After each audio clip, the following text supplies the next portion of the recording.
मैं आज कुरान मजीद फुरकान हमीद ही के हवाले से आपसे कुछ बात करने आया हूं। अल्लाह का कलाम ये हम सब के लिए रब का पैगाम है ना। वैसे तो पूरा कुरान हमें अंडरस्टैंड करना है, लेकिन कुरान पाक में चंद आयतें हैं जो स्पेशली रब करीम ने जिसमें मुझसे और आपसे बात की है, डायरेक्टली मुझे और आपको खिताब किया है। और वो कैसे खिताब किया है?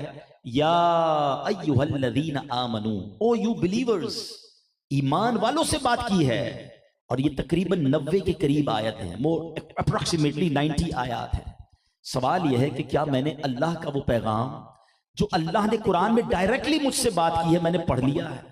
हमें लोगों के पैगाम की कितनी जरूरत और अहमियत हम महसूस करते हैं कि सुबह उठने के बाद, पहले तो लोग कलमा पढ़ते थे, शायद कुछ कुरान पढ़ लेते थे, लेकिन अब उठते ही सबसे पहले आंखें भी ठीक नहीं खुलती, मोबाइल उठाते हैं और देखते हैं भाई पहले देखो किसका मैसेज आया, और मोस्ट इंपॉर्टेंट मैसेज पहले देखते हैं।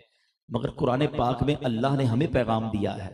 क्या हमने, बहुत सारे लोग ऐसे हैं जो 40 साल के हो गए, 30 साल के हो गए, 50 साल के हो गए, इतनी जिंदगी गुजरने के बाद भी क्या वो पैगाम हमने पढ़ लिए, क्या समझ लिए?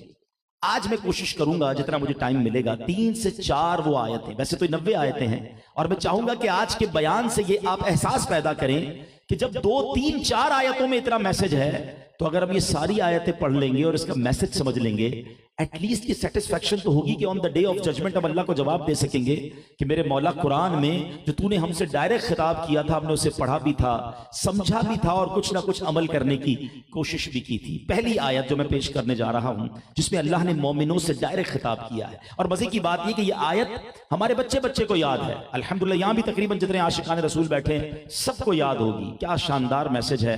अल्लाह कुरान में फरमाता है, इन्नल्लाह व मलाइकतहू युसल्लूना अलन नबी या अय्युहल्लज़ीना आमनू सल्लू अलैहि वसल्लिमू तस्लीमा। तर्जुमा क्या है उसका? बेशक अल्लाह और उसके फरिश्ते नबी पर दुरूद भेजते हैं, ऐ ईमान वालों उन पर दुरूद और खूब सलाम भेजो। सुभान अल्लाह, सुभान अल्लाह। इस एक आयत से हमें क्या सीखने को मिला? अल्लाह ने मोमिनों से क्या फरमाया? ऐ मोमिनों, देखो अल्लाह और उसके फरिश्ते दुरूद भेजते हैं उस नबी पर। कुरान में बहुत सारे अहकाम है जिसमें हमें हुक्म दिया गया नमाज पढ़ने का, रोजा रखने का, ज़कात देने का। 32 टाइम्स नमाज के साथ ज़कात का जिक्र आया है। बहुत बहुत सारे अहकाम है कुरान पाक में, मगर कोई भी कुरान का ऐसा ऑर्डर नहीं है जिसपे रब ने यह फरमाया हो कि मैं भी करता हूं, ऐ मेरे बंदो फरिश्ते भी करते हैं, तुम भी कर लो। ओनली देयर इज अ दुरूद पाक। इससे अंदाजा होता है कि नबी पाक अलैहिस्सलाम का मर्तबा अल्लाह की बारगाह में कितना बड़ा है और दुरूद पाक का मकाम कितना बड़ा है कि अल्लाह भी दुरूद भेज रहा है, फरिश्ते भी दुरूद भेज रहे हैं। ऐ ईमान वालों, तुम भी अपने नबी पर खूब दुरूद भेजो और सलाम भेजो। यहां उलमा ने इस आयत पर बड़ी शानदार डिबेट की है कि हजरत आदम अलैहिस्सलाम को एक शरफ मिला, और बहुत बड़ा शरफ मिला, कि उनको सारे फरिश्तों ने सजदा किया। इब्लीस जो कि फरिश्ता नहीं था, वो उसने सजदा नहीं किया, तकब्बुर किया, लेकिन सारे फरिश्तों ने सजदा किया। ये बहुत बड़ा मकाम है कि अल्लाह ने फरिश्तों को हुक्म दिया कि आदम को सजदा करें। मगर मेरे आका आखिरी नबी सल्लल्लाहु अलैहि वसल्लम का मकाम देखें कि उनको उससे भी बड़ा शरफ अता किया गया कि सिर्फ फरिश्ते नहीं, फरिश्ते भी दुरूद भेज रहे हैं और रब भी दुरूद नाजिल फरमा रहा है। हाँ, इसको कैटेगराइज करना होगा, ये समझिएगा। अल्लाह का दुरूद भेजना और है और फरिश्तों का दुरूद भेजना और है। अल्लाह जो दुरूद भेज रहा है वो करीम है, वो मालिक है, वो खालिक है, वो रसूल पाक अलैहिस्सलाम पर रहमतें नाजिल कर रहा है।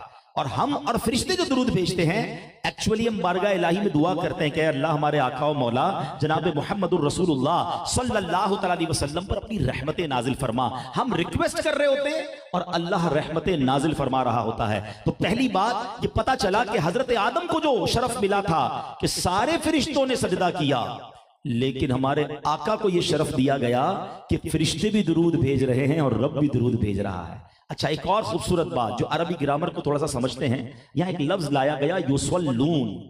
ये दलालत क्या करता है, ये इशारा क्या करता है? ऐसा नहीं फरमाया कि अल्लाह और उसके फरिश्तों ने एक बार दुरूद भेज लिया है, ऐ मेरे बंदों, ऐ ईमान वालों तुम भी दुरूद भेजो। नहीं, फरिश्तों ने हजरत आदम को एक बार सजदा किया था, मगर युसल्लून दलालत कर रहा है कि ये कंटिन्यू वर्ब है, ये मुसलसल अमल है। सुभान अल्लाह। इसका मतलब ये हुआ कि अल्लाह और उसके फरिश्ते लगातार नबी पाक पर दुरूद नाजिल फरमा रहा है, रब दुरूद नाजिल फरमा रहा है, फरिश्ते दुरूद भेज रहे हैं। तो ये शान है सरकार दो आलम सल्लल्लाहु अलैहि वसल्लम की।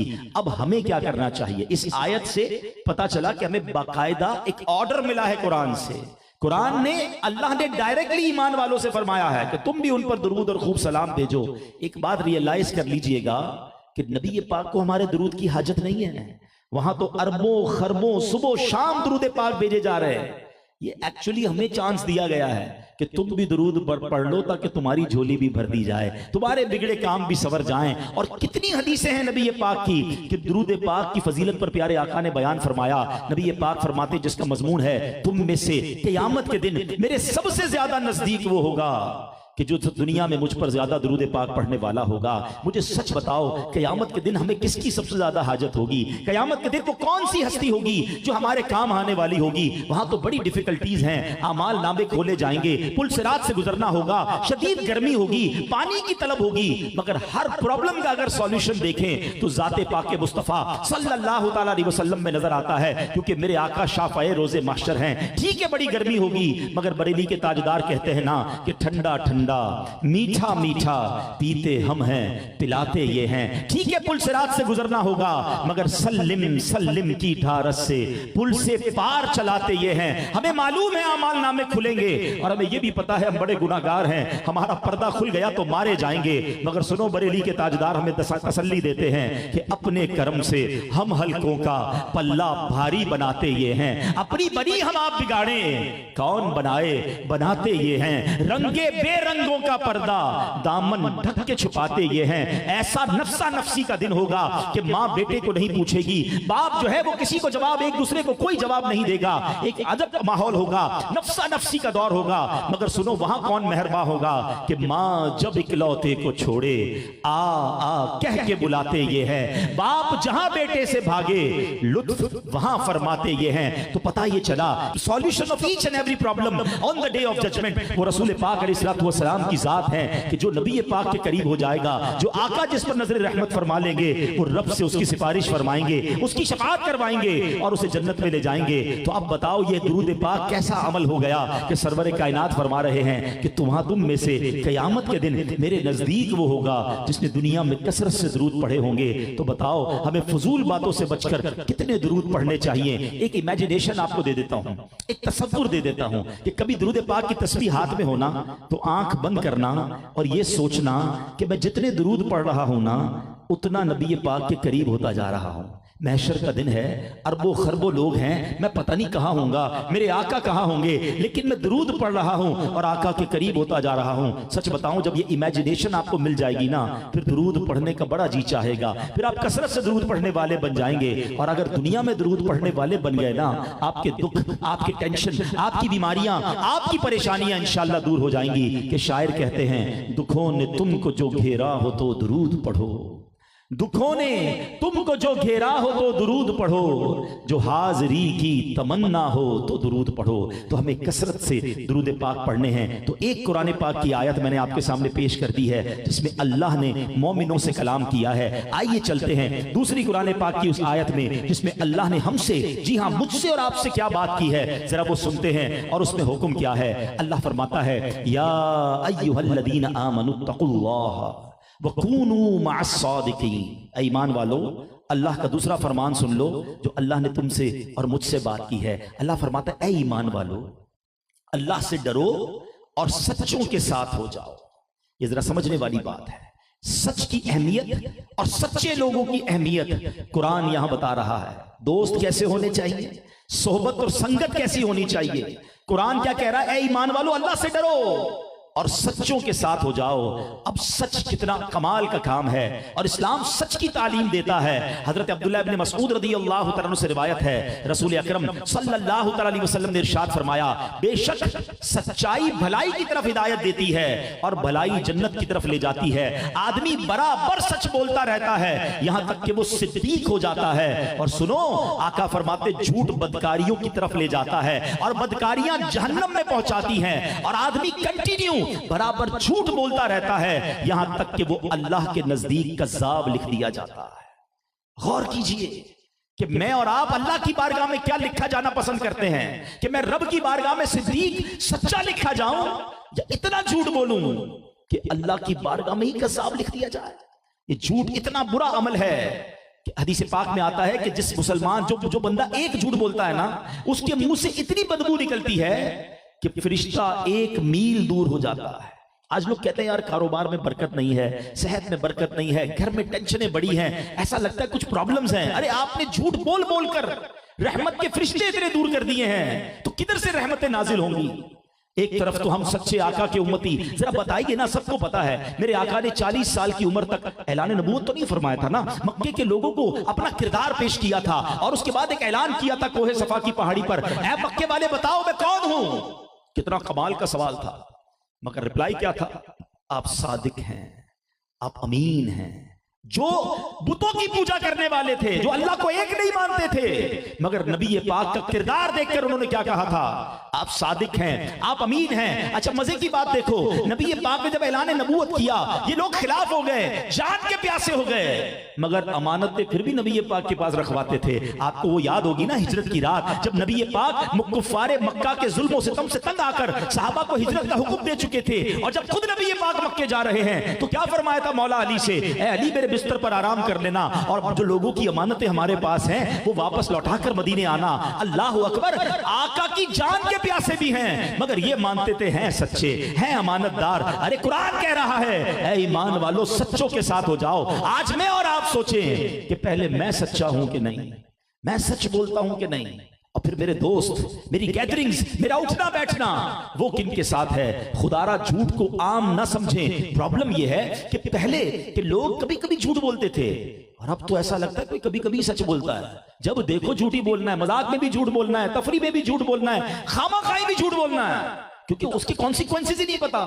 मेराज की रात नबी पाक अलैहिस्सलाम जब तशरीफ ले गए तो आपने एक शख्स को देखा कि उसको लोहे के एक यूं समझिए कि हुक के जरिए उसके गाल चीरे जा रहे हैं। इधर से गाल चीर के पीछे ले जाया गया, फिर दूसरे गाल को चीर के पीछे ले जाया गया। पूछा गया ये कौन है, फरमाया झूठ बोलने वाले हैं। झूठ बोलने वाले को कयामत तक ये अजाब दिया जाएगा। कभी डेंटिस्ट के पास गए होंगे, उसने हमारा मुंह खोला होगा, एक लिमिट के बाद बड़ी तकलीफ होती है, जान निकल जाती है, क्योंकि हमारी लिमिट है मुंह की, उससे ज्यादा नहीं खुल सकता। मगर झूठ बोलने वाले के लिए गाल गुद्दी तक चीर दिए जाएंगे। कैसे बर्दाश्त करेगा झूठ बोलने वाला। खुदारा कॉमेडी में दोस्तों को हंसाने के लिए, खामाखाई किसी बात को छुपाने के लिए झूठ ना बोला करे।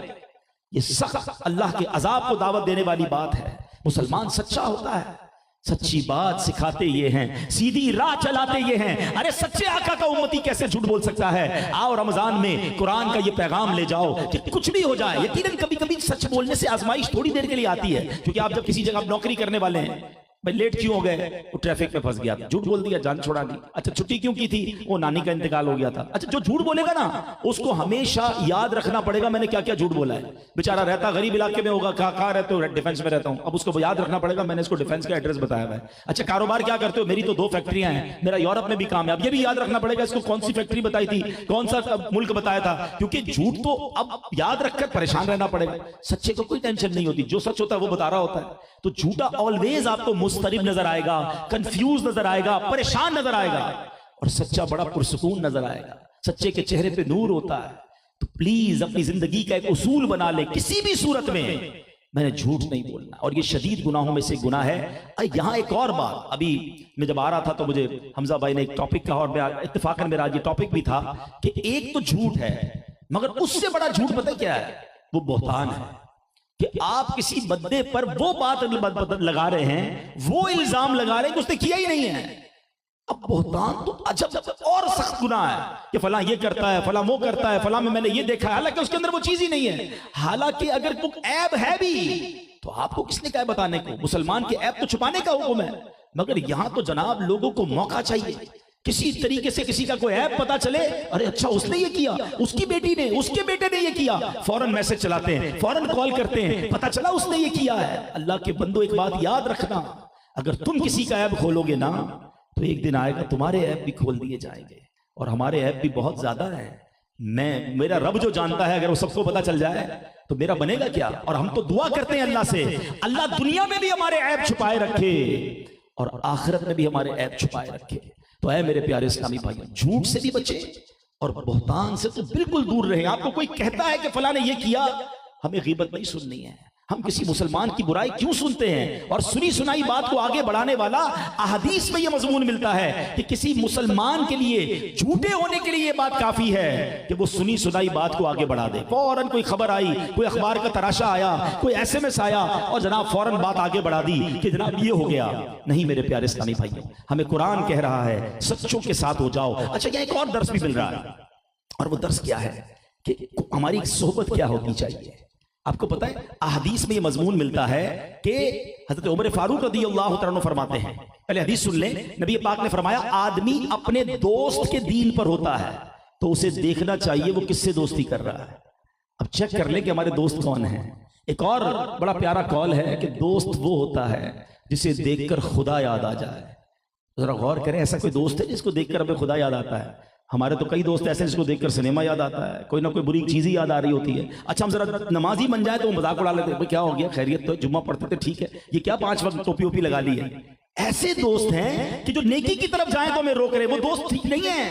हमें तो दोस्त वो चाहिए जो हमें नेकी की तरफ ले जाए। यंगस्टर बैठे हैं, मुझे एक बात बताएं, अब किसी भी कभी मौका मिले ना, किसी जो नशा करने वाला हो, शराबी हो, जुआरी हो, बेचारा हीरोइनची बन गया हो, या डकैती डालने वाला, चोरी करने, बड़े बड़े जितने जराइम करने वाले लोग हैं, अगर कभी किसी का इंटरव्यू करने का मौका मिले या डीपली आप उसको एनालाइज करें ना, तो ये सारी आदतें कहां से मिली इसको?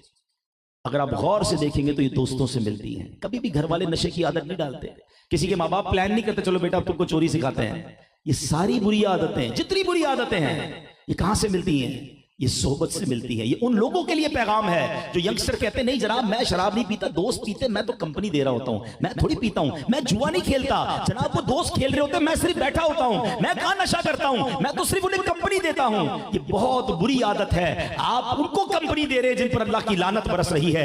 यही चिंगारी एक दिन तुम्हारे कपड़ों को और तुम्हारी बातिन को जलाकर रख देगी। अगर एक कंपनी लेनी है तो उनकी कंपनी लो जिन पर रहमतें बरस रही हैं, जिन पर अल्लाह राजी हुआ है। कुरान कह रहा है कूनू माअस सादिकीन, सच्चों के साथ हो जाओ। मगर हम झूठों के साथ बैठते हैं, हम शराबियों के साथ बैठते हैं, हम बेहयाई की बातें करने वालों के साथ बैठते हैं और हम कहते नहीं जनाब मैं नहीं जाता। खुदारा ये दिल से ख्याल निकाल दो कि मैं कुछ नहीं करता, मैं सिर्फ बैठता हूं। मुझे एक बात बताइए ना, किसी बिल्डिंग में आग लग जाए, आपका घर 3rd फ्लोर पर हो, पहले फ्लोर पर आग लगेगी तो आप ये कहेंगे यार 1st फ्लोर पर आग लगी है, मैं ऊपर रहूं, आग तो नीचे है। पूरी बिल्डिंग एवैक्यूएट होती है, पूरा इलाका खाली करवाया जाता है कि ये आग अब पूरी बिल्डिंग को जला सकती है। तो जब आग से बचते हो और आग करीब आ जाए तो भाग जाते हो, तो जहन्नम की आग जहां भड़क रही है वहां क्यों जाते हो? उन दोस्तों के साथ क्यों रहते हो? मैं आपको आपके रब का कलाम सुनाने आया हूं। मैं आज आपसे वो बात करने आया हूं जो आपके रब ने आपसे बात की है। या अय्युहल्लज़ीना आमनुत्तकुल्लाह, अल्लाह से डरो, वकूनू मअस सादिकीन, और सच्चों के साथ हो जाओ। तो 2 बातें इस आयत से सीखने को मिली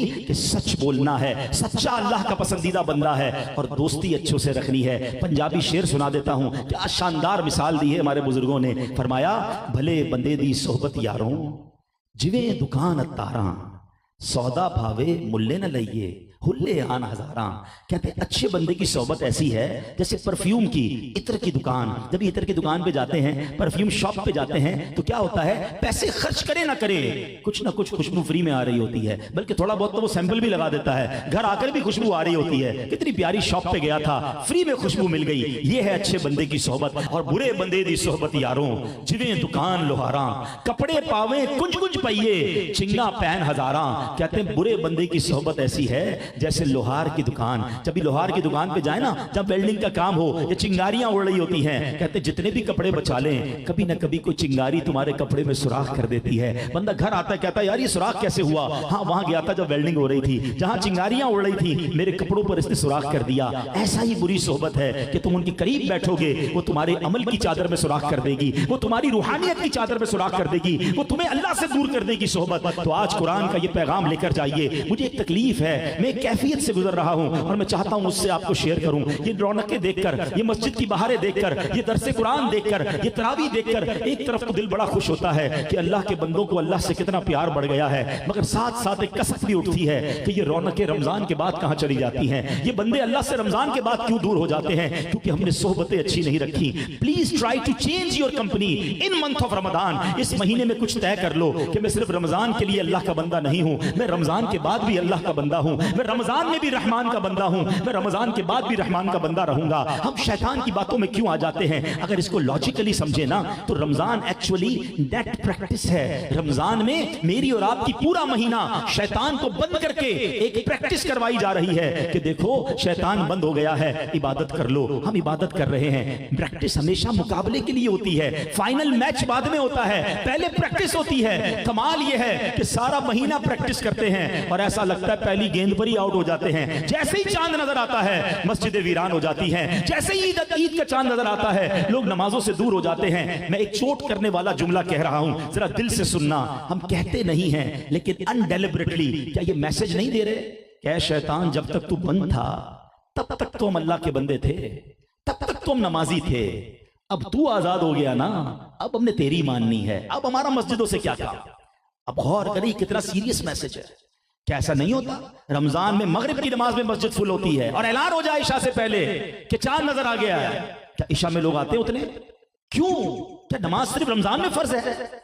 प्लीज ट्राई टू अंडरस्टैंड। ये शैतान का वार है। वो तो तिल मिला रहा होगा ये बंदे नमाजी बन गए, ये तरावी पढ़ रहे हैं, ये कुरान पढ़ रहे हैं, ये रोजे रख रहे हैं। वो पूरी शिद्दत के साथ चांद रात से हमलावर होता है और हमारे हजारों लाखों लोग उसके उस बहकावे में आकर बह जाते हैं। आज एक नियत करके उठना, कुरान के इस पैगाम को याद रख लेना, कूनू मा सादिकीन।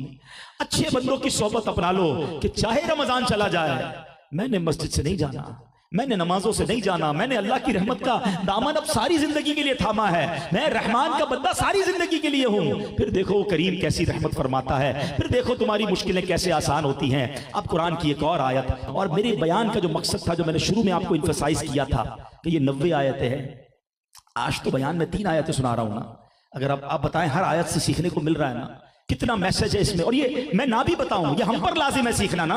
अल्लाह ने आपसे बात की है, आप मोमिन हैं, हम मोमिन हैं। हमने कुरान में रब ने जो मुझसे बात की उसके टाइम नहीं है मेरे पास, क्या जवाब दूंगा अल्लाह की बारगाह में। अब आओ तीसरी आयत सुनो, क्योंकि ये माह रमजान के हवाले से बड़ी रेलिवेंट है। माशाल्लाह बड़ी तादाद में लोग अपनी सदका दे रहे हैं, ज़कात दे रहे हैं, अतियात दे रहे हैं, बहुत अच्छा है। मगर उसमें भी शैतान एक मिस्टेक करवाता है। पहले शैतान के वार समझो। पहले शैतान चाहता है हराम काम करें, शराब पिए, बदकारी करें, जुआ खेलें, मादल्ला कत्ल करें। जब वो देखता है ना, नहीं यार ये बंदा तो शराबी नहीं बन सकता, नहीं बना पाया, मैं इसको इससे कत्ल नहीं करवा पाया, इससे गुनाह नहीं करवा पाया। अच्छा, फिर वो चाहता है हम नेकी ना करें, हम नमाज भी पढ़ लेते हैं, हम रोजा रख लेते हैं। वो कहता है यार अब इससे ये भी नहीं रुकवा पाया, लेकिन वो थकता नहीं है। अब कहता है मैं इसकी नेकी जाया करवा दूं। कर ली ना, पढ़ ली नमाज, रख लिया रोजा, दे दिया सदका, कर ली चैरिटी। अब कुछ एक और काम ऐसा करता है हमें बगैर बताए, हमें पता भी नहीं चलता, और हमारी वो नेकियां बर्बाद हो जाती हैं। अब वो कुरान देखो हमें समझा रहा है। कुरान कहता है ऐ ईमान वालों सुनो। फिर अल्लाह ईमान वालों से बात फरमा रहा है, या अय्युहल्लज़ीना आमनू ला तुबतिलू सदक़ातिकुम बिल मन्नि वल अदा। ऐ ईमान वालों अपने सदके बातिल न करो, एहसान रखकर और ईजा देकर। और क्या शानदार एग्जाम्पल के जरिए आगे कुरान समझा रहा है, कल्लज़ी युनफ़िकू मालहू रिआ अन्नासी वला युमिनु बिल्लाहि वल यौमिल आखिर। उसकी तरह, किसकी तरह? जो अपना माल लोगों के दिखावे के लिए खर्च करे और अल्लाह और क़यामत पर ईमान न लाए। फमसलुहु कमसली सफ़वानिन अलैहि तुराबुन फ़अस्वाबहु वाबिलुन फ़तरकहु सल्दा। मिसाल कैसी दी? उसकी कहावत ऐसी है जैसे चट्टान, उस पर मिट्टी हो, उस पर जोर का पानी पड़ा जिससे मेरा पत्थर कर छोड़ा। मिट्टी तो चली गई पानी बरसने से, वो चिकनाहट खत्म हो गई, वो मिट्टी खत्म हो गई और पत्थर फिर साफ हो गया। सुभान अल्लाह, वल्लाहु ला यहदिल कौमल काफिरीन। फरमाया कि अल्लाह करीम जो है काफिरों को हिदायत नहीं देता। अब जरा समझिएगा, कुरान की ये आयत समझा रही है यकीनन सदका दे, यकीनन खैरात करे, एहसान न करे, लोगों पर एहसान न जताए, उन्हें तकलीफ न दे, दिखलावा न करें। और मिसाल क्या दी कि एक चट्टान पर गुबार है, मट्टी है, हम समझ रहे माशाल्लाह बड़ी जबरदस्त जमीन है, सरखेज है, पौधा लग जाएगा, और बारिश आई तो वो सारा गुबार चला गया, नीचे से चट्टान निकल आई। फरमाया इसके रियाकार के, दिखलावे करने वाले के, सदका देकर एहसान जताने वाले की नेकियां ऐसे हैं कि जब अल्लाह करीम हिसाब फरमाएगा तो वो सारी नेकियां बातिल कर दी जाएंगी। तो ये समझना है। आजकल लोग गलती क्या करते हैं कि जब ज़कात देते हैं, जब सदका देते हैं, तो फिर सामने एहसान भी जता रहे होते हैं। बहुत सारे लोग हैं माशाल्लाह, अल्लाह हमें पूरी ज़कात देने की तौफीक अता फरमाए। यहाँ मैं एक और बात भी करना चाहूँगा कि जनाब जब तक हज़ारों में ज़कात थी, लाखों में ज़कात थी, तो लोगों ने बड़ी आसानी से निकाली। अब जब ज़कात करोड़ों में पहुंची है तो कई लोग अब जो है वो अब असल इम्तिहान ही अब शुरू हुआ है कि अब अल्लाह पाक ने पिछले 2-4 सालों में कारोबारी लोगों को बड़ा नवाजा है। कई लोगों की ज़कात डबल हो गई है और अब बहुत बड़ी तादाद में लोग पूरी ज़कात नहीं निकाल रहे। देखो ये ना करना, हदीस पाक का मजमून है कि ज़कात माल का मैल है। जिस माल में ये मिल गया ना, उस माल को बर्बाद कर देगा। ये माल हमारा नहीं है, माल अल्लाह का, अल्लाह की राह में खर्च करने का है और ये तुम्हारे माल को और बरकत वाला कर देगा। आप पूछ लेना उनसे जो ज़कात देते रहे, हर साल ज़कात देने वाले का माल बढ़ता है, उसकी ज़कात हर साल बढ़ती है। कैसे बढ़ती है?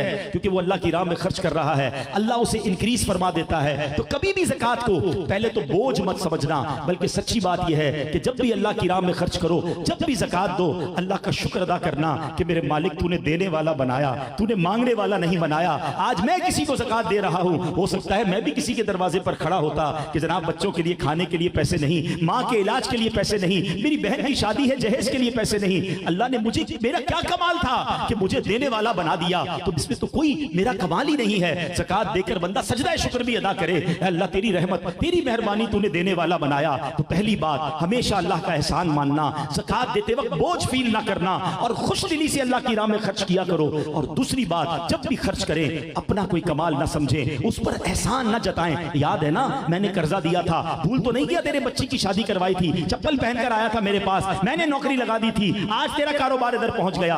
ना ना, ये कभी मत करना। कुरान कहता है एहसान जताकर, ईजा पहुंचाकर अपने सदके बातिल ना करो। तुम करोड़ों खर्च करके भी वो तमाम सदके को जाया कर दोगे। सदका ऐसे देना कि बंदा कभी किसी पर एहसान ना जताए। अब कुछ जमात को देते हैं, ऑर्गेनाइजेशंस को भी दे रहे होते हैं, तो वहां भी हमारा कोई एहसान नहीं है। सच्ची यकीन करें, वो लोग जो हमारी ज़कात को प्रॉपर यूज करते हैं, असल एहसान उनका है कि जो हमारा फरीजा अदा करने में हमारी मदद कर रहे हैं। तो अल्लाह करे कि कुरान के इस पैगाम को भी हम प्रॉपरली लेने में कामयाब हो जाएं कि जब भी किसी की मदद करें। वो हमारे बुजुर्गों का क्या तरीका था। आजकल लोग क्या कहते हैं, भाई अब मैं आपको शैतान के वार बताता हूं। किसी को उम्रे पे भेजाना, मेरे लिए खास दुआ करना, काबे को देखकर पहली दुआ मेरे लिए करना, हर चक्कर में दुआ करना, इतनी सारी कंडीशंस।